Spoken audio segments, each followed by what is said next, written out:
Pour révéler le meilleur de nous-mêmes et sortir de notre zone de confort pour atteindre nos objectifs, il faut d'abord donner à notre corps et notre esprit les bons outils.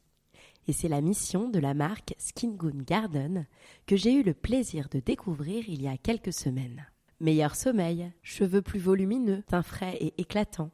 Chaque produit répond à un réel besoin. Parce que pour ma part, les périodes d'angoisse passagère entre les aléas de l'expat et mes missions freelance ont un réel impact sur ma peau, je combine depuis quelques jours une gélule de Pure Skin Seeds pour une peau nette et une gélule Glow Skin Seeds pour un teint éclatant. En attendant de vous donner mon verdict après la cure de 2 mois, je suis ravie de vous offrir moins 30% sur tout le site avec le code LALEA30 pour que vous testiez à votre tour ces produits 100% vegan, sans gluten et sans allergènes. Bonne découverte!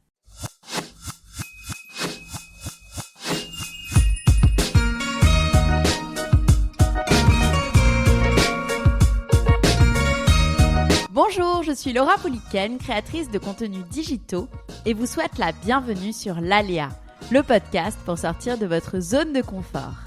Chaque semaine, je vais à la rencontre d'une femme ou d'un homme qui a osé dans sa sphère personnelle ou professionnelle pour vous inspirer à faire de même. Ici, le contenu est bienveillant, rassurant et inspirant. Si vous aimez ce podcast, vous pouvez me soutenir en parlant de lui à un proche qui aurait besoin d'un coup de boost, mettre 5 étoiles ou un commentaire sur Apple Podcasts ou iTunes. Vous pouvez aussi partager votre épisode préféré en story sur Instagram en mentionnant le compte lalea.media et par la même occasion découvrir la communauté d'audacieux autour du podcast.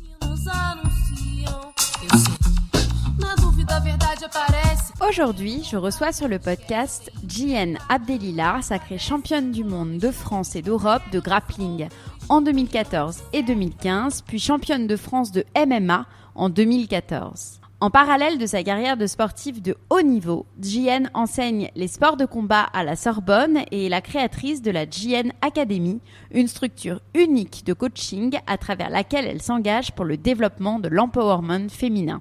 Avec Jihen, nous avons parlé de la place de la femme dans les sports de combat et la sortie de zone de confort que ces sports peuvent avoir sur les femmes au quotidien.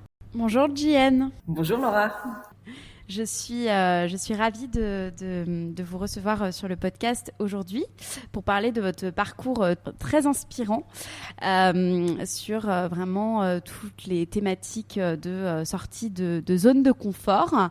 Tout d'abord, est-ce que vous pouvez vous présenter pour ceux qui ne vous connaissent pas encore et qui découvrent cet épisode et vous par la même occasion? Et déjà, merci beaucoup de m'inviter sur ce podcast parce que c'est vrai que c'est un podcast qui est très inspirant et je suis très honorée de pouvoir me présenter aujourd'hui et présenter un petit peu tout ce que je fais. Donc moi, je m'appelle Jihen. Alors les gens me connaissent de par mon parcours un petit peu sportif, même s'il a commencé très tard. Je suis championne du monde de grappling, donc c'est un sport de combat qui est un petit peu la partie sol du MMA et je suis également combattante professionnelle de MMA. Et à côté de ça, je suis également enseignante, donc j'enseigne à la Sorbonne, à Paris, et je suis également auto-entrepreneur dans le milieu du coaching et présidente d'une association qui s'appelle la Jihen Academy, qui est une association dédiée au sport de combat pour les femmes. Voilà, donc ça fait plein de choses en même temps. J'ai des journées bien remplies, mais... Ouais, j'ai l'impression, c'est vrai que ça fait beaucoup de choses, mais justement, c'est intéressant. On va revenir sur toutes ces casquettes et comment elles s'articulent toutes dans votre vie. J'ai envie de revenir d'abord sur une phrase que j'ai trouvée sur votre compte Instagram où vous partagez pas mal de photos inspirantes de vos coachings, justement, de votre vie, pas mal aussi de techniques, un peu de tips, développement personnel, et on en parle beaucoup, c'est vrai, sur ce podcast. Et cette phrase sur laquelle j'ai envie de revenir, c'est si votre présence n'a pas d'impact, alors votre absence ne fera pas la différence. Est-ce que vous pouvez m'expliquer ce que vous avez voulu dire par cette phrase, qu'elle évoque pour vous? Oui, alors moi je trouve que c'est une phrase qui est très puissante et très inspirante, qui parle un petit peu de l'impact qu'on peut avoir au quotidien, aussi bien dans sa vie personnelle que dans sa vie professionnelle.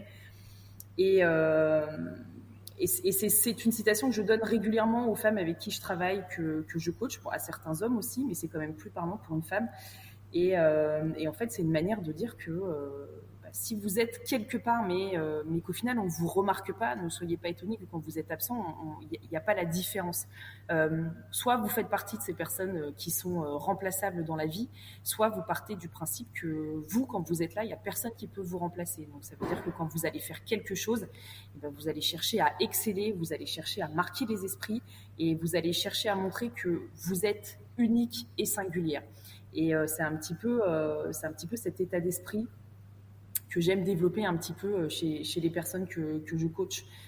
Avoir de l'impact, être présent, donc ça ne veut pas forcément dire le côté agressif, requin, rentre dedans, mais le côté vraiment charismatique. Tout ce que je fais, je le fais bien, j'excelle dans mon domaine, et le fait de se dire ok, nul n'est irremplaçable, mais moi j'ai une plus-value en plus, je suis quelqu'un d'unique, donc ça va être compliqué de me remplacer. D'accord. Ouais. Ouais, c'est super intéressant. J'ai l'impression, du coup, bon, on va y revenir bien sûr dans l'interview, mais qu'il y a aussi cet aspect, parce qu'il y a cet aspect physique, en fait, que vous enseignez, mais il y a aussi, j'ai l'impression, du coup, cet aspect psychologique, confiance en soi, empowerment, et c'est vachement intéressant, en fait, de lier les deux.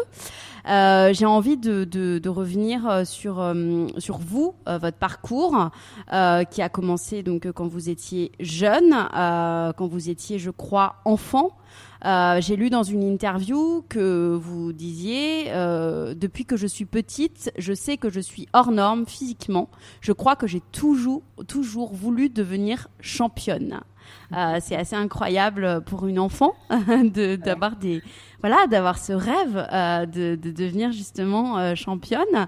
Est-ce que vous pouvez justement me parler de l'enfant que vous étiez et ce déclic un peu pour le sport, tout simplement? Est-ce que ça vient des parents? Est-ce que ça vient de ce que vous regardiez petite? C'est vachement intéressant, je trouve, de savoir ça.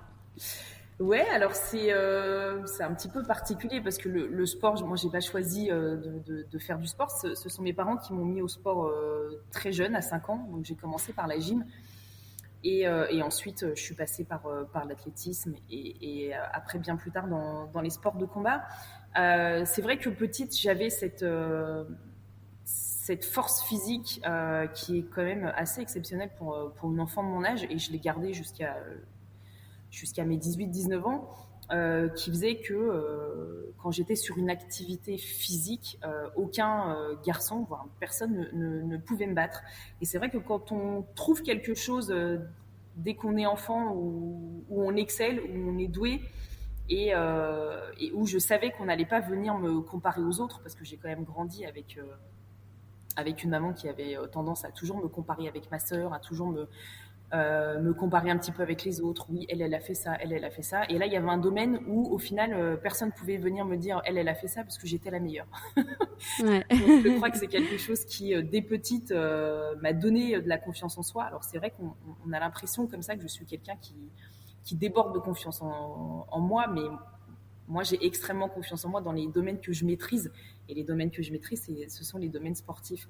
Donc dans ces domaines-là, j'étais plutôt confiante et sereine, alors que dans la vie de tous les jours, quand on me croisait, j'étais plutôt la jeune fille discrète qui s'effaçait, qui n'avait pas trop de lien social avec les autres et qui était très très réservée.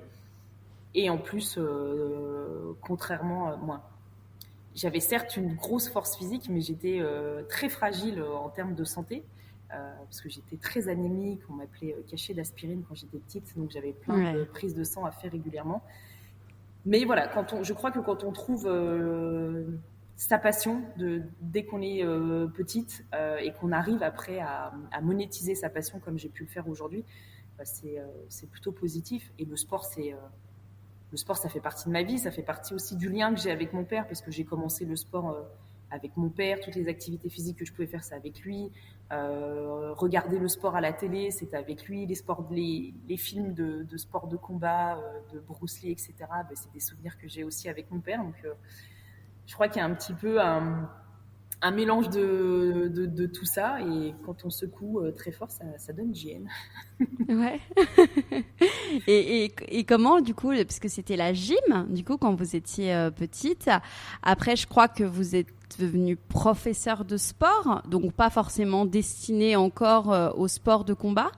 Quel a été, du coup, ce chemin de devoir devenir de vouloir devenir prof de sport et après découvrir les sports de combat, en fait, et ce qui vous a plu dedans? Ce qui est assez, bon, c'est pas original pour une femme parce que je sais qu'il y a pas mal de catégories, aujourd'hui de femmes dans les sports de combat, mais c'est quand même pas non plus extrêmement courant en fait. C'est pas ce à quoi on pense directement.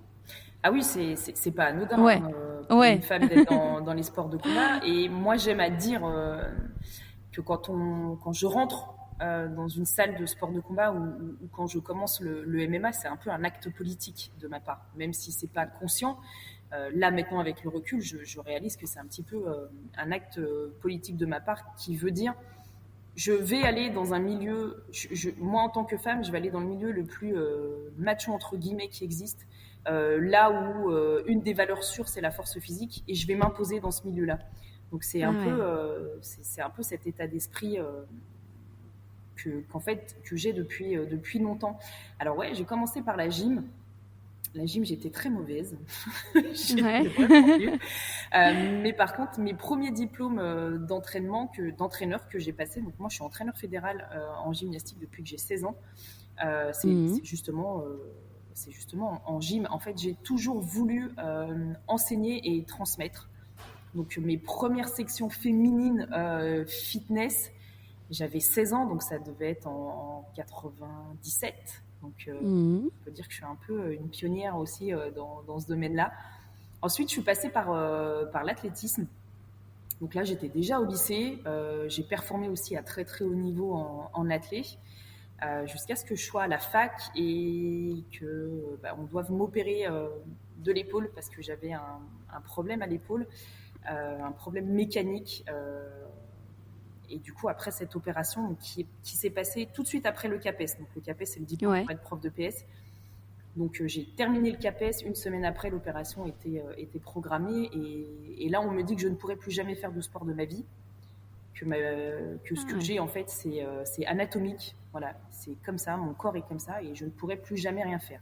Et c'est vrai que pendant 8 ans, j'ai vécu l'enfer parce que la douleur était toujours là. Parce que j'ai dû avoir le statut de travailleur handicapé au sein de l'éducation nationale. Je ne pouvais plus du tout lever mon bras. Donc, c'était assez... Mais vous étiez fait mal, en fait, par le sport, en fait? C'est la gym qui avait fait cette douleur? Qui avait provoqué cette douleur? Non, c'était l'athlétisme, en fait, qui a réveillé un petit peu tout ça. Parce que moi, j'étais lanceuse de javelot.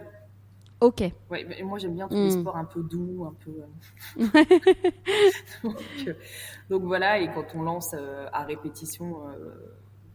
un engin à plus de 50 mètres, il y a de quoi se bousiller l'épaule. Et au final, c'est même pas le sport, hein, c'est que mon corps était comme ça. Donc pour moi, c'était la deuxième baffe, parce que la première baffe, ça a été ce que je vais découvrir beaucoup plus tard, qui est dû à des douleurs récurrentes où j'ai l'impression que mon corps me rejette. C'est le début de l'endométriose. Et la deuxième fois où j'ai l'impression que mon corps me dit... en fait, on a l'impression que mon corps veut pas de moi. C'est cette partie où on me dit, d'un point de vue anatomique, vous n'êtes pas faite pour faire du sport à haut niveau. C'est bon, stop, faut arrêter. Ouais. Donc ça a été un véritable enfer pendant 8 ans. Et je crois que j'ai réalisé, en fait, en donnant les cours avec mes élèves à Sartrouville dans un lycée pro, parce qu'avant, j'étais pas encore à la Sorbonne, que ce côté sport ludique et aussi j'ai découvert avec mes élèves que je pouvais faire du sport différemment, du sport bien-être certes, mais s'amuser dans le sport et qu'il n'y avait pas que le côté performance. Et du coup, ça m'a donné envie de reprendre. Donc, j'ai repris contact avec un kiné à côté de chez moi et on a fait un gros travail, donc un gros travail avec lui en physiothérapie, en réapprendre aussi à engager son épaule correctement et moi de mon côté en crossfit à la maison où je m'étais équipée et j'ai pu retrouver cette mobilité de l'épaule que je n'avais plus et surtout les douleurs ont disparu. Donc ça c'était pour moi ça a été une grande bataille.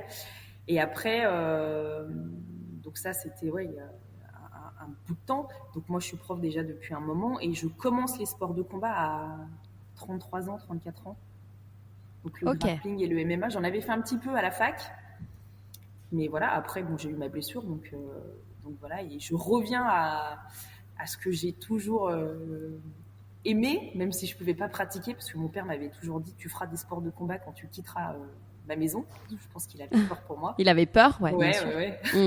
C'était la bagarre. Je me suis dit, waouh, je vais pouvoir, même si à la base, ça ne s'est pas fait comme ça, mais j'ai enfin réalisé un de mes rêves et qui était de pouvoir faire des sports de combat. Et c'est l'époque où il y a le MMA. Donc moi, j'ai toujours regardé tous les sports de combat à la télé.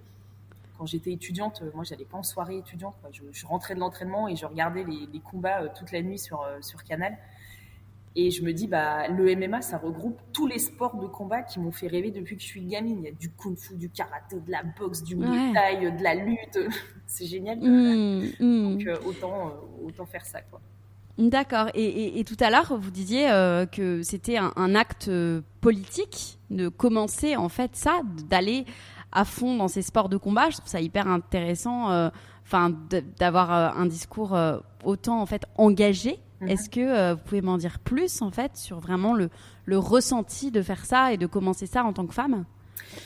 En fait, je me suis construite avec l'idée de si je voulais faire les choses comme je voulais le faire, en tant que petite fille, je pouvais pas le faire parce qu'à chaque fois que j'entendais que je disais je veux faire ça, on me disait non, tu peux pas le faire parce que t'es pas un garçon.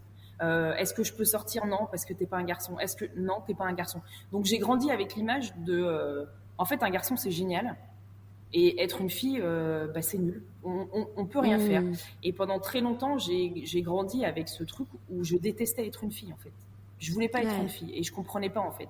Pourquoi on m'interdit ça ? Parce que, moi, juste me dire, c'est parce que tu n'es pas un garçon, ça m'a rendu dingue. Et encore aujourd'hui, hein, c'est des trucs qui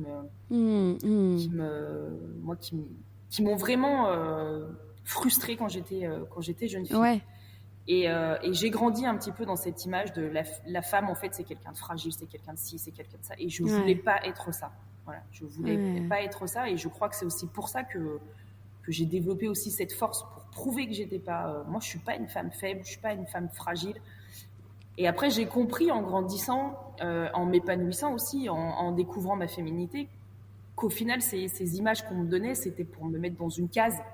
C'était pour rentrer un petit peu dans ce qu'on attend d'une femme au niveau social. Le schéma classique, tu vas à l'école, tu fondes ta famille, tu fais tes enfants, tu rentres à la maison, tu t'occupes, machin. Moi, mes parents, ils rêvaient que je sois fonctionnaire. Et je l'ai fait parce qu'ils se disaient, quand t'es une femme, c'est génial, tu vas pouvoir avoir ta vie de famille parce que t'es prof, tu termines à 17h, t'as les vacances, tu peux t'occuper de tes enfants. Mais au final, être une femme, c'est pas que ça. Et j'ai découvert des personnalités, même si j'ai pas les noms, de femmes qui justement incarnaient cette puissance-là et qui se battaient pour d'autres femmes. Et je me suis dit, mais en fait, Jeanne, t'es à côté de la plaque. C'est eux qui veulent te faire croire qu'une femme c'est fragile parce qu'on veut avoir le contrôle sur toi, on veut contrôler ce que tu veux faire. Mais être une femme, c'est pas ça. Donc aujourd'hui, tu as deux possibilités. Soit tu continues ta petite vie comme ça, soit tu te bats et tu te lèves et tu te bats pour les autres femmes, pour leur faire comprendre, les meufs, faites ce que vous avez envie de faire. Levez-vous, battez-vous. Ouais. Et c'est un petit peu comme ça quand je rentre dans une salle. Et moi, ça me fait rire quand j'entends encore hier à l'entraînement ouais, non, mais Jeanne, c'est une meuf, on va y aller doucement. Et le coach qui rigole et qui lui dit, alors je t'explique, s'il y a bien quelqu'un avec qui il ne faut pas y aller doucement dans la vie, Jeanne, quoi. Donc, garde tes stéréotypes misogynes. Jeanne, elle est en face de toi, il n'y a pas de différence ici. Il n'y a pas d'hommes, il n'y a pas de femmes, il n'y a que des combattants. C'est clair. Et du coup, est-ce que je voulais vous demander, du coup, quand vous vous êtes lancé à cœur et corps perdu dans les sports de combat, vos proches, votre famille, elle vous a soutenu dans cette démarche. Du coup, vos parents qui avaient un peu peur pour vous, ou ils ont compris en fait au fur et à mesure l'importance que ça avait pour vous et l'importance que ça a aussi dans la société. Et ça, on va en parler aussi dans cette interview. Malheureusement non, parce que quand je rentre dans la salle de sport et que je commence en fait les sports de combat, à la base, je devais accompagner un élève qui devait se lancer dans le MMA, que j'avais repéré au lycée. Et en fait, le jour où j'arrive, je crois qu'une semaine avant, j'ai été victime d'une agression raciste où je me fais percuter par une voiture alors que je suis sur un passage pour piétons parce que la personne estimait que j'avais mis trop de temps pour traverser devant lui et qu'il fallait que je retourne dans mon pays. Et j'arrive en fait dans cette salle avec beaucoup de rancœur et je comprends pas en fait cette société où on peut m'agresser comme ça et que ma plainte disparaisse, etc. Et quand je commence je reprends donc à 33 ans, c'est surtout parce que j'en ai gros sur la patate et que j'ai besoin d'expulser tout ça aussi. Mais mes parents sont pas du tout au courant, ma famille n'est pas du tout au courant. Moi, j'ai grandi dans une famille qui est quand même, on est quand même très réservé sur les sentiments. Il y a des choses qu'on ne montre pas, il y a des choses qu'on ne dit pas. Donc quand ça va pas, j'ai tendance à le garder pour moi et à pas forcément le dire. Mais encore aujourd'hui, c'est quelque chose. Je pense que mes parents ne comprendraient pas. Pour eux, je suis juste quelqu'un qui adore les sports de combat. Mais ils ne se rendent pas compte que derrière, en fait, il y a tout cet engagement féministe et politique que je peux avoir. Et je pense que c'est des choses, de toute façon, qu'ils ne comprendraient pas de par notre culture et nos origines. Mais j'espère que, par contre, mes neveux et mes nièces vont comprendre cet engagement dans lequel je suis et vont avoir l'audace de porter aussi ce genre de discours quand ils vont grandir. Ouais, bien sûr. Est-ce que vous pouvez nous expliquer, pour qu'on s'imagine bien, parce qu'on va parler un peu plus justement de ces sports de combat, de comment ça se passe aussi sur un ring, de ce qui se passe, des rapports aussi entre les sportifs, nous expliquer la différence entre le grappling, le MMA et la boxe. Alors, la boxe, il existe différents types de boxe. Donc, il y a la boxe où on n'utilise que les poings. Donc, ça va être la boxe anglaise. Et ensuite, il y a des boxes où on va utiliser les pieds et les poings, comme le K1, le Muay Thai, la boxe chinoise, la boxe française aussi. Donc, voilà. Ensuite, le grappling, c'est un sport où on va utiliser... Donc, c'est un sport un peu de lutte. On part debout. On va pouvoir saisir la personne qu'on a en face de nous. On va pouvoir la projeter au sol. Donc l'amener au sol. Et de là, on va pouvoir la soumettre grâce à des clés de bras, des étranglements, des clés de genoux. Donc le but du jeu, c'est de gagner soit en soumettant la personne, donc elle tape pour dire stop, je peux plus rien faire, j'ai perdu, soit en marquant des points avec des positions. Et le MMA, en fait, ça va regrouper tout ça. Donc MMA, c'est Mixed Martial Art, donc arts martiaux mixtes. Donc là, il y a tous les sports de combat qui peuvent exister. Et qui a sa propre logique interne et voilà. D'accord. Et aujourd'hui, vous faites les trois, vous pratiquez les trois à titre professionnel. Moi, la question que je me pose, c'est, il y a plusieurs questions en fait. Mais tout d'abord, c'est comment on se prépare en fait, comment on s'entraîne à de tels combats qui peuvent être extrêmement violents quand on voit les images. Comment on travaille, est-ce qu'il y a des techniques aussi on parle beaucoup de développement personnel, de techniques, visualisation, méditation sur le podcast aussi. Comment en fait on se prépare aux conditions de lutte, quoi. Est-ce que vous avez des lectures? Est-ce que vous avez des pensées particulières? Est-ce que vous avez des mentors? Comment ça se passe, toute cette préparation en fait avant un combat?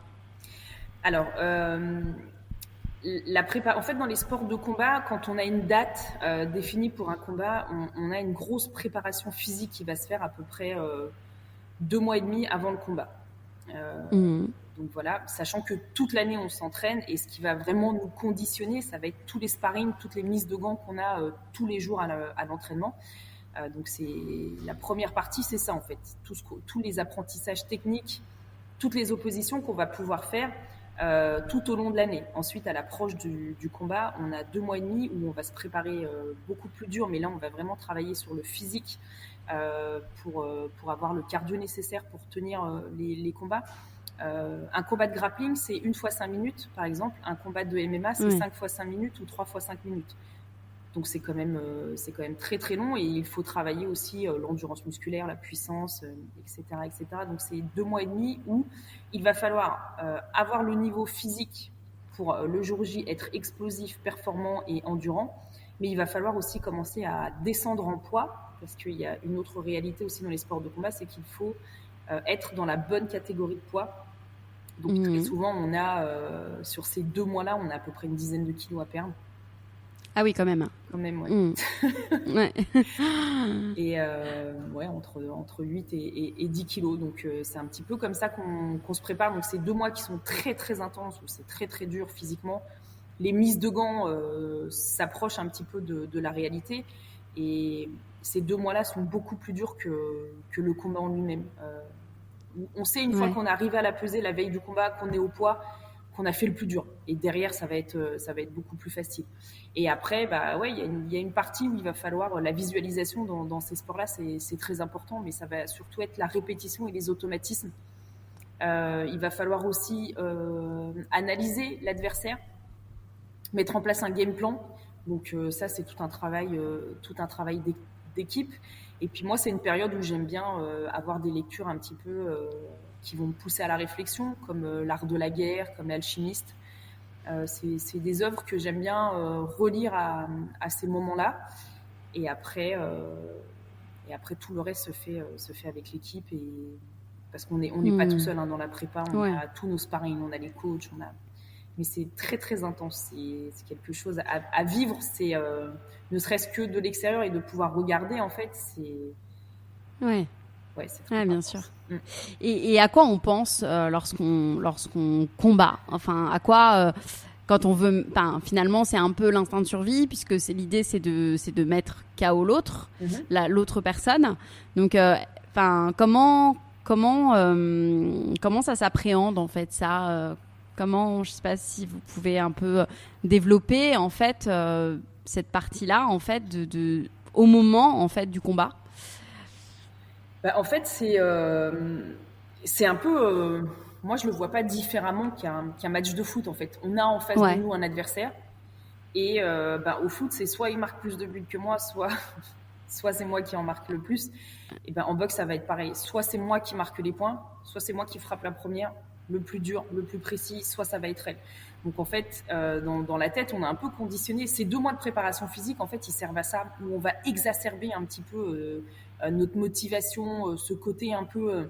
on a tellement souffert pendant la prépa, etc. Et à une semaine du combat, on coupe tout pour justement laisser un petit peu le temps de perdre les derniers kilos sans trop se fatiguer et laisser un petit peu le manque arriver. Donc quand on arrive au combat, on est un petit peu en manque. On a passé 2 mois...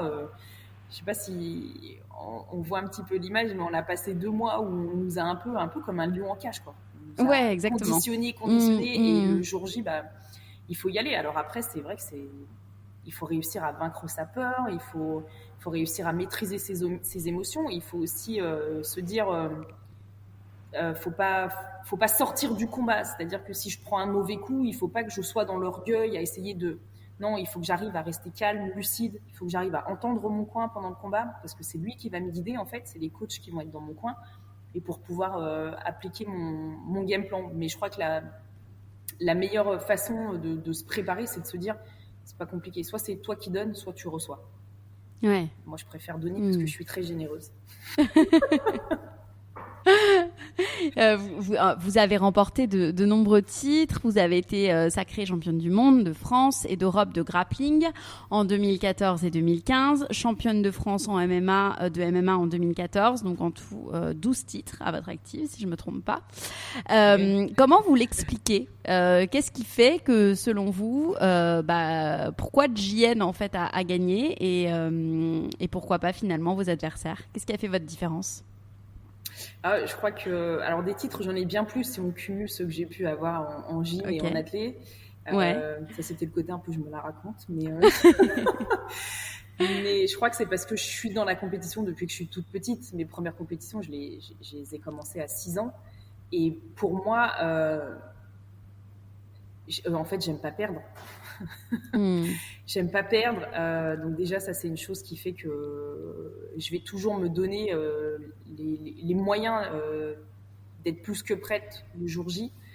Et après je crois que c'est une question de détermination et de volonté, parce que moi quand je commence le grappling, j'ai 33 ans et je deviens championne du monde en moins de 2 ans de pratique. Et face à des filles qui ont un palmarès dans ce milieu-là en termes de titres de championne du monde, etc., l'italienne et la russe, qui étaient mes deux adversaires principales, parce que les autres, elles n'avaient pas forcément de palmarès et je les ai sorties assez facilement. Elles sont là, elles ont un nom, elles ont des ceintures de couleur. Donc moi, je suis ceinture blanche, elles ont des ceintures marron, ceintures noires. Et en fait, la seule différence, c'est que ce jour-là, j'avais décidé que c'est moi qui gagnerais, en fait. C'est vraiment une question de détermination et de se dire... avant la finale du championnat du monde, je monte dans ma chambre parce que j'ai envie de pleurer. Et je me regarde dans le miroir et je me dis, mais tu te rends compte, Jeanne, c'est ton rêve, en fait. Tu as toujours voulu être là, tu as toujours voulu être championne du monde. Donc, à un moment donné, c'est soit tu chiales là, et tu restes dans ta chambre, soit tu descends et tu vas faire le taf. Et en fait, c'est cette détermination. Il y a aussi la préparation physique. J'ai la chance d'avoir un coach qui est super intelligent parce que quand j'arrive techniquement par rapport à ces filles-là, on va pas se mentir, je suis nulle. Je suis nulle dans le sens où j'ai pas autant de bagages techniques qu'elle. Mais par contre, j'ai une force. Je sais ce que je sais faire, je sais ce que je sais très bien faire et je sais comment amener dans l'opposition ce que je sais faire. Ouais. Et c'est là-dessus qu'on a travaillé avec mon coach. Je sais faire ça, ça, ça et ça. On va travailler qu'avec ça. Ton jeu, ça va être que ça. Et du coup, je me suis appuyée sur mes qualités. Je me suis concentrée sur ce que je sais faire. Parce qu'au départ, on est toujours en train de se dire « Ouais, mais ça, je sais plus comment faire. Ça, je sais pas faire. » Il y a toujours ce passage-là où je me dis « Hey, Jen, le même discours que je tiens à mes coachés, il y a plein de choses que tu sais faire. Arrête de te concentrer sur ce que tu sais pas faire. On s'en fout, en fait. Qu'est-ce que tu sais faire ? Et ce que tu sais faire, tu sais bien le faire et tu vas descendre et tu vas le faire. Et je crois que c'est ça qui fait la différence à un moment, en fait. Ouais, c'est vachement intéressant. Donc, comment j'ai envie aussi de parler, le fait d'être une femme dans un sport d'homme. J'imagine que c'est pas tous les jours facile. Est-ce que pour vous, ça a été une force ou plutôt une faiblesse dans votre discipline ? Alors ça dépend, il y a eu plusieurs épisodes. Quand on est dans une team comme celle où je peux être aujourd'hui, la Hatch Academy ou le Congo Smashing Club où j'ai fait mes débuts, les personnes qui sont autour de nous, ce sont des personnes qui sont bienveillantes et qui veulent que votre bien. Donc ça, c'est assez rassurant. Mais en fait, on va pas se mentir. Quand une femme arrive dans une salle de sport de combat, c'est la seule nana. En face, il n'y a que des mecs qui sont gonflés d'ego et de testostérone. Et la première chose qu'ils vont penser, c'est qui est-ce qu'elle vient pécho aujourd'hui ? En fait, non, je ne suis pas venue pécho, je suis venue pour m'entraîner et je suis venue pour progresser. Et par contre, il y a une autre réalité aussi dans la continuité de ça. Si tu es une femme et que tu es débutante et que tu n'as pas de niveau et que on va un petit peu t'utiliser, on va essayer de te charmer, on va essayer un petit peu de... Et en fait, on va être dans un rapport dominant-dominé. Mais par contre, quand on est comme moi et qu'on arrive et qu'on a déjà un niveau et que physiquement, on est là en face, les mecs, en fait, tout de suite, ils vont prendre du recul. Ils vont se dire « Ah, waouh alors attends, parce qu'elle, en fait, elle blague pas. Elle sait ce qu'elle fait. Et en plus, si ça se passe mal, elle a du répondant. » Donc ça, c'est aussi quelque chose, moi, qui m'a aidée. Mais quand je vois d'autres personnes qui sont passées par ces sports de combat, je vois souvent des femmes arriver. Je vois aussi l'attitude des jeunes hommes à leur égard. En plus, via les réseaux sociaux, maintenant, on voit un petit peu tout ce qui se passe. Ouais. Donc, du coup, je vois un petit peu comment ils se comportent avec elles. Et c'est le genre de comportement qu'on n'a pas avec moi.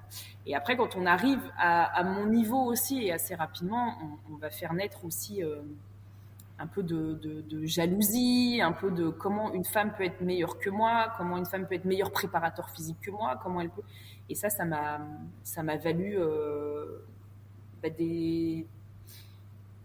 des attitudes pas très sympas de la part des athlètes qui étaient en équipe de France avec moi, de la part aussi du CFG, le Comité français de grappling, qui est sous l'égide de la Fédération de lutte, donc en gros ma fédération, où j'ai essuyé des insultes, où il y a eu des vidéos sur moi qui ont été diffusées sur les réseaux sociaux, où on se moquait de moi. J'ai été agressée par toute l'équipe à Rome, en plein aéroport, moi devant tout le monde. Ensuite, on m'a agressée une deuxième fois. Le deuxième championnat du monde, je passe complètement à côté parce que je suis dans cette histoire où en fait, j'ai une équipe de France qui est en permanence agressive avec moi, où j'ai quand même un mec qui me dit devant le président de la Fédé, je vais te frapper comme une pute. Moi, c'est des choses qui sont assez violentes. Et en fait, quand on est dans ce milieu-là, il y a un code aussi. Alors, c'est vrai que c'est un milieu qui est assez, entre guillemets, ghetto, qui est assez populaire. Et quand moi, j'arrive et que je dis, mais en fait, moi, je vais faire une lettre de mise en demeure pour dire à la Fédé, vous devez appliquer votre règlement, et je vais porter plainte pour harcèlement, on me dit, mais arrête, ça ne marche pas comme ça. Et aujourd'hui, je regrette d'avoir voulu faire selon leur code, parce que ça m'a valu de perdre 2 ans où j'ai eu du mal à m'en remettre. Il a fallu que je me retrouve une équipe, etc.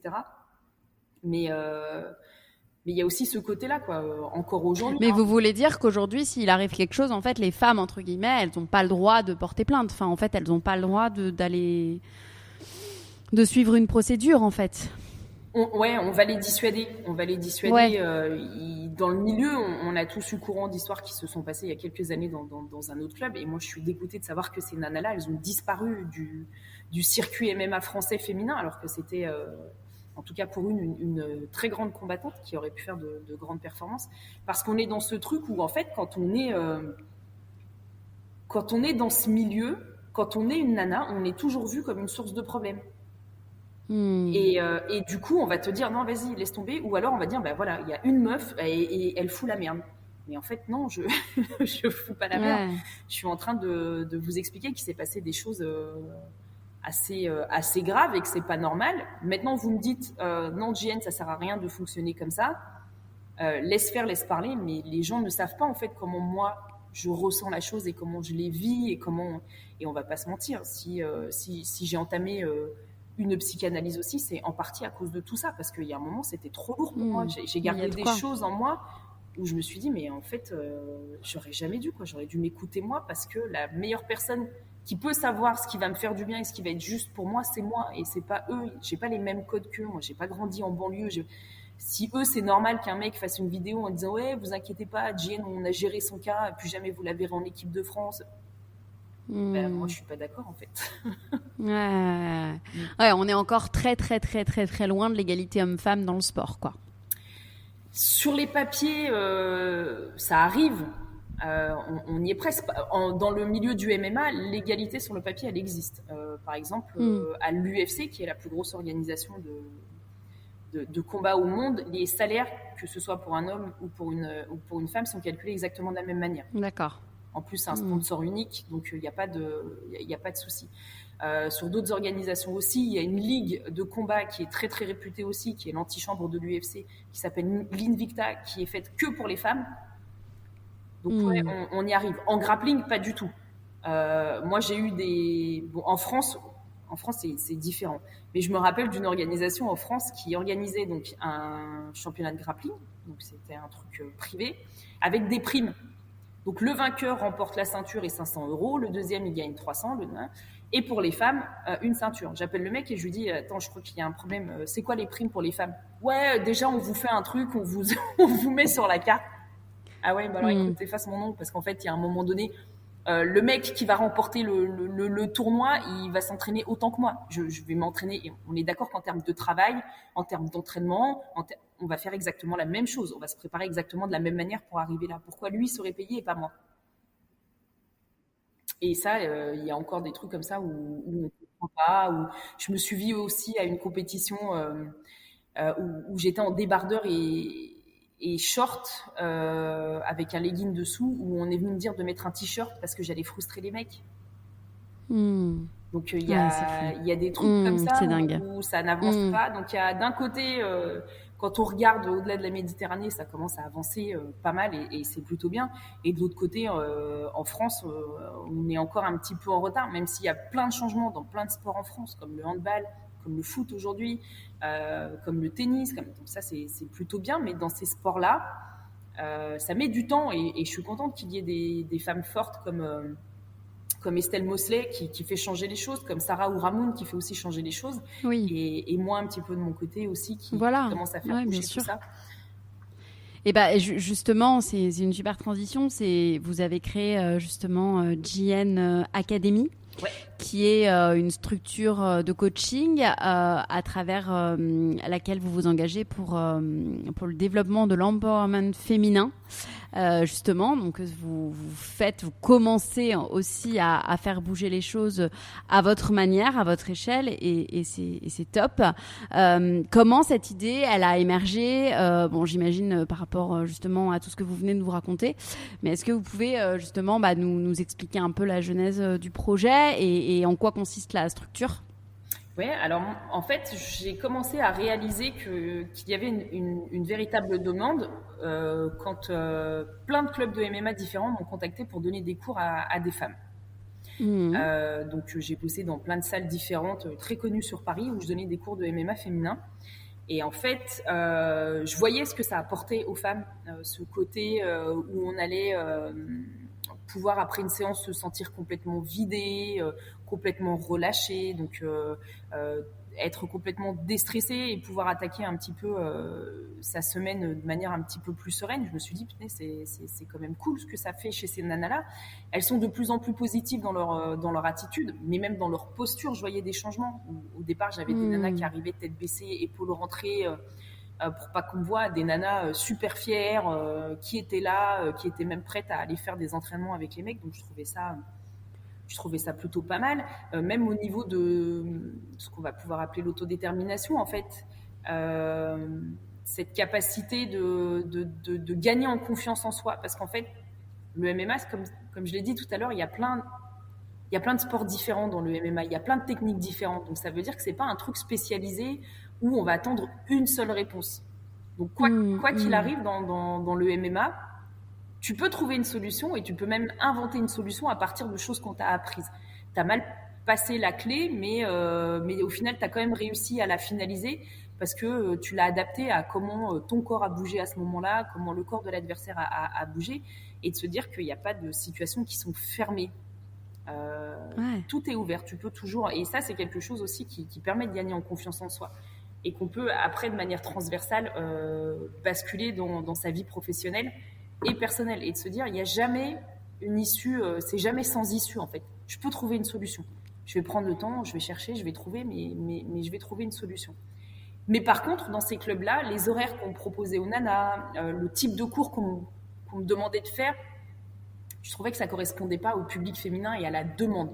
C'est-à-dire qu'on prenait les cours masculins et on voulait faire la même chose pour les nanas. Je me suis dit non, en fait, ça peut pas marcher. Donc, c'est là que j'ai eu l'idée de créer mon académie, où moi, je vais utiliser une pédagogie qui va être différente. Les femmes, elles n'ont pas envie de faire de l'opposition, 90 minutes d'opposition, 90 minutes, j'exagère, mais sur une séance d'1 heure, elles ont pas envie de faire 40 minutes d'opposition directe, en fait, parce que ça les frustre, ça les bloque. C'est pas ce qu'elles ont envie d'apprendre. Elles ont envie d'apprendre des techniques, elles ont envie de répéter les techniques, elles ont envie de les tester dans des situations où elles sont en confort. Donc réduire un maximum les incertitudes pour qu'elles se sentent bien. Et aussi, quand on donne des cours à des femmes, on peut pas faire un cours de 18h à 19h ou de 18h à 20h. Moi, la plupart des femmes à qui je m'adresse, qui ont plus de 17 ans, souvent elles sont mamans, donc à 18-20h, c'est l'heure des devoirs. C'est des bébés. Bien sûr. C'est l'heure de faire un congé, c'est pas un créneau qui convient aux femmes. Et puis quand je leur propose un créneau le samedi, moi j'ai pas envie qu'elles me disent en fait Jen, là je peux pas venir parce que j'ai personne pour garder mes enfants. Mais viens avec tes enfants en fait. Ramène tes petits, ils vont être sur le côté. Et même ça, quand les enfants regardent leur maman faire, elle me dit mais même mon rapport avec mon enfant a changé parce que j'avais tout le temps l'impression d'être là pour le gronder, pour machin. Et quand il me voit me dépasser, hyper motivée, aller jusqu'au bout, j'ai l'impression que mon enfant me regarde différemment. Je dis bah oui, ton enfant me regarde différemment parce qu'il voit en fait que tu es capable d'appliquer pour toi ce que tu lui demandes pour lui, de pas lâcher. Puis il voit une maman guerrière quoi. Elle est en sueur, elle est en train de faire des trucs de fou et pour un enfant, moi, t'es devenue sa héroïne. C'est clair. Héroïne, je sais pas si on peut dire ça comme ça. Et du coup, c'est un génial. Petit peu cette logique-là que j'ai envie d'apporter dans mon académie.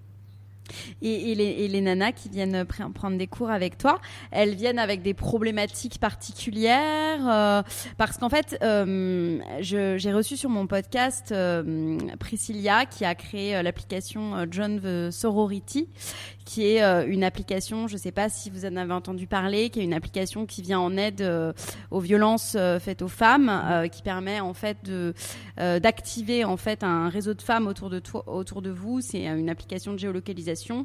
Et comme ça, dès qu'il y a une agression faite aux femmes, dès qu'il y a une violence dans le métro, dans la rue et même chez soi, il y a des femmes qui peuvent venir en aide en fait autour de nous. Donc c'est une application qui est vraiment géniale, enfin qui est même exceptionnelle, qui est d'utilité publique.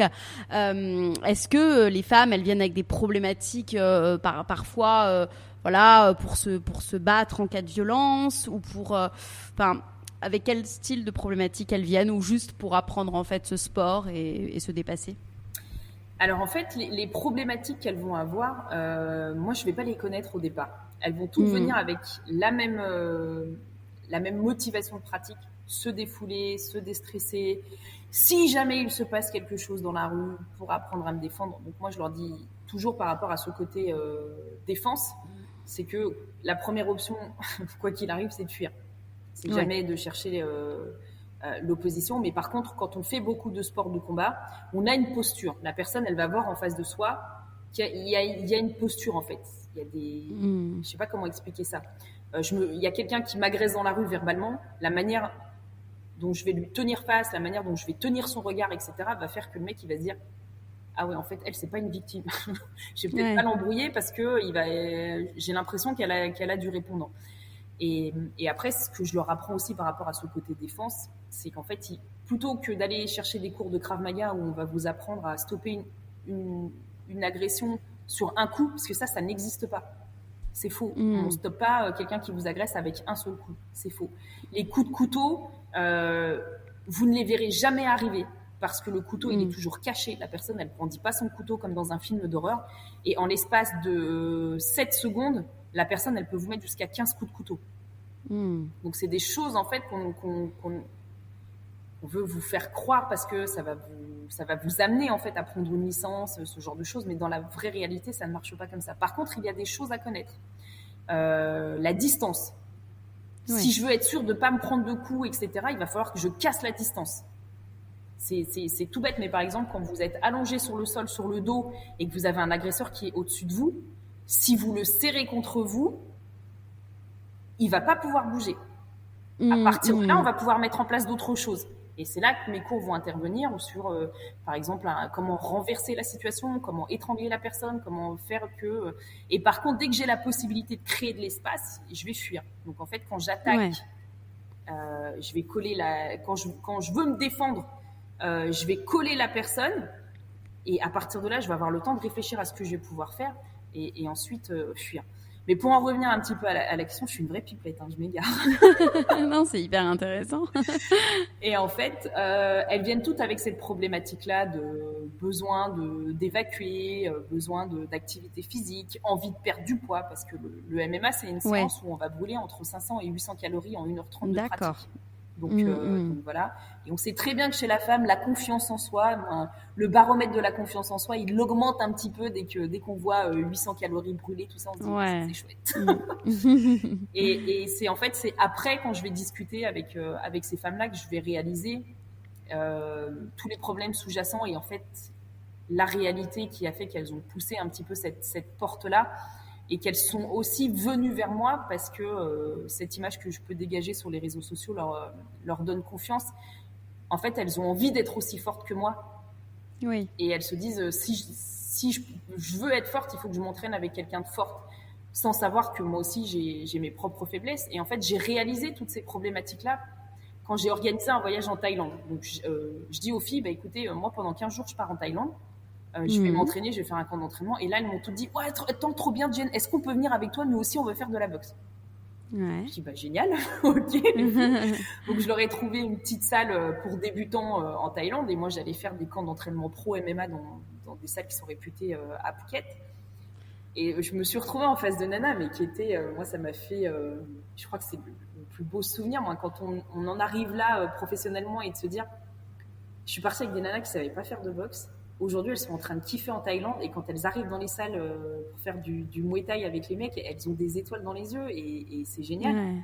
Et c'est après, quand on est sur la plage et que je discute un petit peu plus avec chacune d'entre elles et que j'apprends à les connaître un petit peu plus parce qu'il y a le côté vacances, détente, en fait, je réalise que la plupart des femmes ont des problématiques et elles vivent des choses qui sont très, très compliquées, très, très dures à vivre. Et que ce sport, le MMA ou la boxe, là, quand on est en Thaïlande, ça leur fait un bien fou parce que elles ont le sentiment qu'elles deviennent de plus en plus fortes. Moi, j'ai des nanas qui m'ont dit j'ai réussi à partir, à quitter et à faire ma vie. Je me rappelle aussi de cette jeune fille qui était agressée sexuellement par son père, qui vivait un drame horrible avec sa sœur dans la maison et qui a fini par me dire un jour où elle arrive à l'entraînement en séance privée, elle me dit, Jeanne, j'ai réussi avec ma sœur, on s'est barré, on vient d'avoir notre appartement, on a réussi à quitter et cette force, c'est toi qui nous l'as donnée. Et ce jour-là, il faut que je reste forte devant la jeune fille parce que toutes les semaines, je l'ai au téléphone pour être sûre que tout va bien parce que tu te dis, mais comment je peux la laisser dans ce milieu-là ? Il y a un accompagnement psy aussi qui se met en place naturellement parce que quand on dit ça, c'est dur de... Ah oui, c'est dur. Et quand elle me dit ça, mais je lui dis, ah super et tout, machin. Je lui dis, attends, excuse-moi, je reviens dans 5 minutes, j'ai besoin de passer un appel. Et en fait, je sors de la salle parce que j'ai besoin de pleurer et je me dis, mais waouh, quoi. J'arrive à faire des choses comme ça et c'est extraordinaire. Après, toutes les femmes n'ont pas des problèmes d'agression, de violence, etc. Oui, mais malheureusement. Mais très souvent, il y a quelque chose de caché derrière, un peu comme moi, quand je rentre dans une salle la première fois pour prouver que ouais, je suis une meuf, mais ouais, je suis balèze en fait. Ouais, complètement. Mais ça rejoint la dernière partie justement que je voulais aborder avec toi. Bon, on en a déjà pas mal parlé, mais dans ces sports, on voit beaucoup l'action, la violence, mais il y a d'autres, donc on en a parlé tout le long, mais il y a d'autres valeurs très fortes de dépassement de soi derrière. Est-ce que vous pouvez m'expliquer ce que ce sport vous a appris et que vous pouvez retranscrire en fait dans votre vie personnelle, professionnelle, sur la capacité à oser, donc comme vous le venez de dire, prendre des décisions, quitter des situations qui nous ne vont plus. Je sais pas si vous pouvez vraiment un peu développer ce point-là. Ouais, alors en fait, il faut comprendre une chose, c'est quand on boxe, quand on est en face de quelqu'un, face à un adversaire, en fait, très souvent, on est face à soi-même. Parce que les réactions qui vont être impliquées par l'adversaire à ce moment-là, ça va induire des choses en nous. Et soit on est capable d'analyser la situation, soit on laisse son ego prendre le dessus, son orgueil prendre le dessus. Et c'est un petit peu comme dans la vie de tous les jours, en fait. Si à chaque fois qu'on est piqué et qu'on agit uniquement par orgueil, très souvent on prend les mauvaises décisions. Alors que si on est capable d'analyser la situation, et comme je l'ai dit tout à l'heure, être capable de se centrer sur ce qu'on sait faire et du coup appliquer ce qu'on sait faire de manière à ce que ce soit la meilleure réponse possible et de manière à ce que ça m'apporte de la réussite, c'est ça aussi que ça va entraîner le fait d'avoir quelqu'un en face de soi et d'avoir une opposition.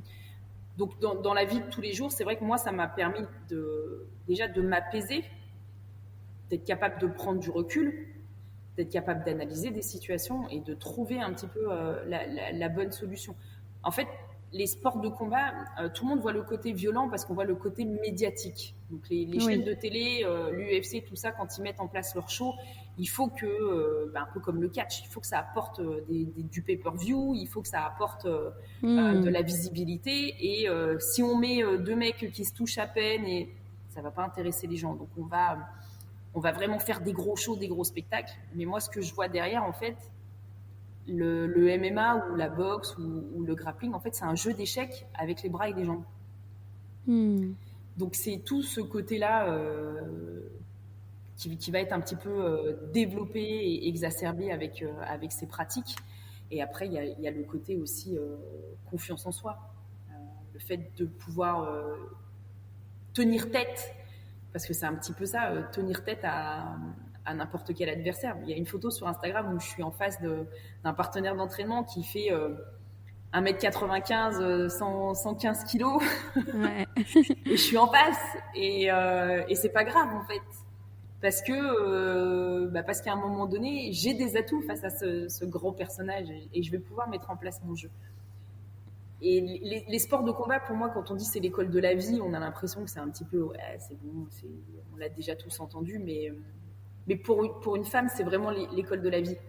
Mais vraiment, parce que quand on arrive à tenir tête à ces mecs-là dans la salle, parce que c'est des mecs qui ont quand même, on va pas se voiler la face, hein, la vision qu'ils ont de la femme est quand même très... c'est un peu la vision qu'on a des femmes dans les clips, hein. C'est très sexualisé, c'est très... c'est très rôle social primaire, faire à manger et faire les courses. Et tenir tête à ces mecs-là et être en opposition, c'est un petit peu tenir tête à tout ce qu'on nous a interdit en fait. Pour moi, c'est un peu braver tous les interdits, tout ce qu'on m'a pas laissé faire. Sûr. Donc c'est un petit peu, moi c'est un petit peu ça. Ça m'a appris la résilience, toujours se relever. C'est pas la fin du monde en fait.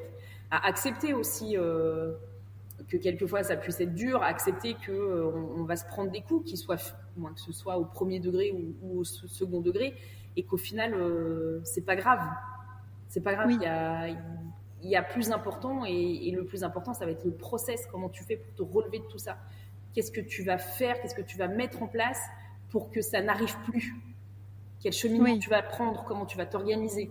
Et tout ça, c'est des logiques qu'on apprend un petit peu grâce au sport de combat et qu'on peut retrouver d'ailleurs dans le bouquin L'art de la guerre. Ouais, trop bien. Voilà. Ok, c'est passionnant. Je vais finir sur une dernière question avant de vous poser les questions que je pose toujours en fin d'interview. Vos prochains défis personnels et professionnels? Alors ça, c'est une grande... en ce moment, je suis en pleine remise en question. Alors, mon prochain défi, ce sera de créer ma salle, d'ouvrir ma salle de coaching, de sport de combat, mais cette fois-ci, non pas dans l'associatif, mais dans le privé. Une salle très haut de gamme. Très haut de gamme, très girly aussi, parce que je veux que les femmes se sentent à l'aise. Et c'est un concept que j'aimerais énormément exporter pourquoi pas à l'étranger, notamment Oman ou les Émirats, ou voilà, je pense que y a une catégorie de femmes là-bas qui se cache un petit peu derrière le côté financier et qui vivent des choses pas très cool. Et j'ai envie de leur apporter ça, même si elles le disent pas. Hein. C'est vrai que quand on vit là-bas et je me dis qu'il y a des choses à faire. Alors, je pourrais le faire dans les pays du Maghreb aussi, pourquoi pas. Mais après, il y a le côté challenge. C'est peut-être plus compliqué de s'adresser. Enfin bref, ça, je verrai quand j'y serai. Donc ça, c'est une salle à Paris, une salle à Lyon, si je peux, et après m'exporter. D'accord. Et après, au niveau sportif, bon là, je vais avoir 39 ans. Non, je vais avoir 40 ans. Je vais avoir 40 ans, donc sportivement, je pense que j'ai un petit peu fait le tour. Pourquoi pas faire une dernière compète en grappling comme ça pour le fun. Mais je crois que je suis arrivée à bout. Mais par contre, je vais continuer de pratiquer. Hein. Je pense qu'à 80 ans, vous me verrez encore dans un ring face à des petits jeunes.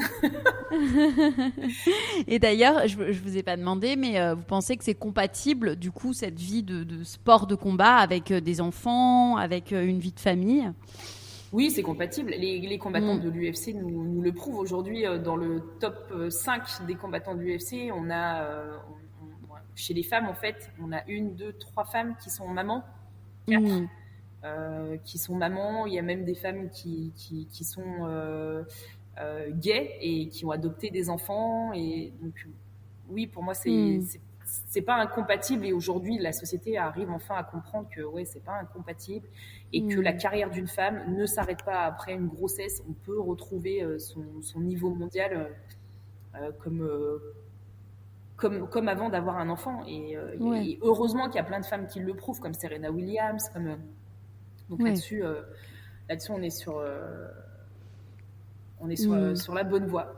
Donc professionnellement, ce serait ça. Ouvrir ma salle, ça c'est un truc que j'aimerais beaucoup faire allez, d'ici 2 ans, grand max. Donc là, je suis dans la construction du business plan, tout ça. D'accord. Et après, ce serait aussi développer un petit peu ce côté consultante que... Là, j'ai eu mon premier poste en tant que consultante sur une émission sport à la radio. Et j'aimerais beaucoup avoir d'autres opportunités dans ce milieu-là. Donc là, je travaille pour aussi. Je suis en train de me former, reprendre le temps d'écrire aussi des articles, ce genre de choses. Parce qu'au final, quand on est dans l'éducation nationale, on est très monotâche, enseigné. Donc même si on sait enseigner plein de choses différentes, et il y a plein de trucs que je sais plus faire ou que j'ai oublié de faire. Pourtant, dans ma formation, moi j'avais passé un bac éco avec option Sciences Po. Et donc l'écriture, les sujets sociaux, etc. C'est quelque chose qui me tient aussi beaucoup à cœur. Mais c'est un petit peu ça. Mes grands défis, c'est ouvrir ma salle et m'imposer en tant que consultante ou chroniqueur sport ou bien-être à la radio, dans les médias, à la télé. Voilà. D'accord, c'est tout ce qu'on vous souhaite. On va finir par des petites questions d'ordre plus général. Donc, vous essayez d'y répondre assez rapidement. Quelles sont les questions que l'on vous pose le plus en général, que ce soit dans vos coachings, mais également sur vos réseaux sociaux? C'est très souvent on me demande, mais comment tu fais? Tu ne t'arrêtes jamais? Est-ce que ça t'arrive de te reposer? Et est-ce que on me demande aussi, est-ce que ça fait mal quand tu es en face de quelqu'un et que tu t'entraînes? Donc c'est souvent les questions qu'on me pose. D'accord. Et vos réponses, du coup, que vous formulez? Est-ce que je m'arrête jamais? En fait, j'ai pas l'impression de travailler. Quand je passe une journée, j'ai pas l'impression d'être au travail. C'est que de la passion. Je m'éclate avec mes clients, je m'éclate avec mes étudiants. Donc moi, j'ai pas l'impression de faire un truc de fou. J'ai pas l'impression de. Donc, pour moi, c'est assez facile. Et après, est-ce que ça fait mal de combattre? J'ai envie de dire, tomber dans la rue, ça fait mal. Donc combattre, oui, ça peut faire mal, mais il faut le prendre du bon côté. C'est du sport, c'est pas une agression dans la rue en fait. Il y a des codes, il y a des règles. Moi, je me suis jamais battue dans la rue. Et je saurais pas me battre dans la rue. Mais par contre, quand je suis c'est un sport en fait, c'est pas de la bagarre. Même si je kiffe la bagarre. Votre plus grande peur? Ma plus grande peur, moi, c'est de rater les choses, c'est l'échec. C'est pour ça aussi que je mets du temps à lancer et à créer ma salle, parce que j'ai cette peur de l'échec. Il faut prendre des risques dans la vie. Le risque, c'est quand même moi je vois ça, prendre des risques, c'est un comportement volontaire. Donc j'ai envie de prendre ces risques. Je sais qu'il peut y avoir des conséquences négatives, mais en face, j'ai quand même l'espoir d'avoir cette salle et cette ouverture de salle. Donc ma plus grande peur aujourd'hui, c'est toujours cette peur de rater les choses, de l'échec. Mais parce que j'ai grandi comme ça avec quelqu'un qui m'a toujours comparé aux autres. Et elle a fait mieux que toi. Et elle, machin. Et je me dis merde. Et c'est un petit peu resté. Donc je travaille dessus en ce moment. Mais c'est un petit peu ça ma peur, l'échec. Vos citations préférées? Alors moi j'aime beaucoup. Déjà j'ai ma devise à moi que je donne toujours à mes clients. Persuade ton esprit que tu peux le faire et ton corps suivra. Donc ça c'est quelque chose un petit peu qui tous les jours me motive. J'aime beaucoup la citation de Sénèque aussi, qui dit: ce n'est pas parce que les choses sont difficiles, ce n'est pas parce qu'on n'arrive pas, ce n'est pas parce que les choses sont difficiles, mais c'est parce que nous n'osons pas les faire qu'elles sont difficiles. Oui. Donc voilà. J'aime bien aussi une citation de Marilyn Monroe, ça fait un petit peu... mais parce que ça me représente aussi quand elle dit « Je ne me soucie pas de vivre dans un monde d'hommes si je peux y être en tant que femme ». Et je crois que ça aussi, ça me représente bien, parce que je suis quelqu'un de très féminine, de très femme, de très... mais je suis comme un poisson dans l'eau dans ce milieu d'hommes. Ouais. Donc voilà. Vos routines pour rester en forme physiquement et mentalement? Moi, c'est me lever le matin et aller faire un petit footing à jeun, entre 20 et 40 minutes. C'est ma petite routine bien-être avec une playlist où, en fait, quand on me croise, quand je suis en train de courir, on me prend pour un peu une dingote. parce que je cours, je chante et je danse en même temps, les 3. Ouais. Donc ça, c'est ma routine bien-être à moi. Et là, c'est vrai que ça fait un bout de temps que je ne suis pas allée courir parce que je suis blessée au genou et c'est quelque chose qui me manque. Ah. De tout ce que vous avez appris dans votre courte vie, si vous n'aviez à retenir qu'une chose.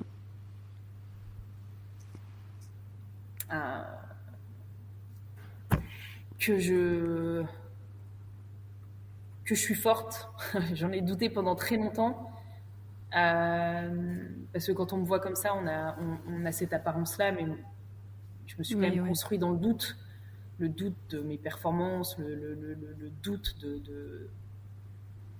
d'être une femme, le doute. Mais en fait, au final, je réalise que je suis quelqu'un de forte et que si j'ai réussi, si j'en suis là aujourd'hui, c'est uniquement grâce à mon travail et à ma motivation. Et en fait, je devrais pas avoir peur et je devrais continuer de me lancer à chaque fois parce que tout ce que j'entreprends, je le fais très bien. Et ouais, je crois que si j'avais une chose à retenir, ça fait un peu égocentrique de ramener ça à soi, mais en vrai, non, mais c'est important. Je réalise aujourd'hui, notamment avec tous les interviews et les podcasts que j'ai pu faire ces derniers temps, ouais, je suis forte et il faut pas que j'en doute en fait. Voilà. Et ma dernière question rituelle du podcast, quelle est votre définition du risque et selon vous les risques nécessaires pour vivre pleinement? Alors on en a un petit peu parlé, j'en ai un petit peu parlé tout à l'heure. Ouais. Alors, moi j'aime bien ce que disait Timothy Irvine sur le risque quand il dit que c'est un comportement qui est volontaire, dont les résultats sont incertains avec une possibilité de conséquences négatives, mais dans l'espoir d'obtenir des bénéfices. C'est ça le rapport au risque en fait.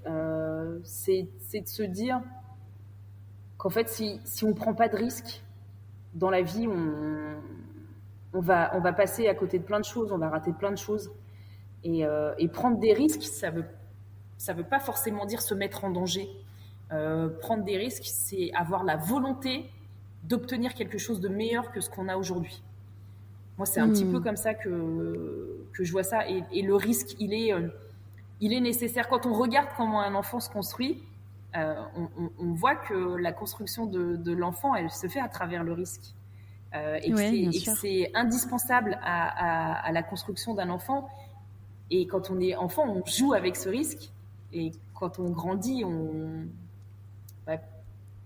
est de plus en plus craintif. On a perdu un petit peu cette âme d'enfant et de se dire,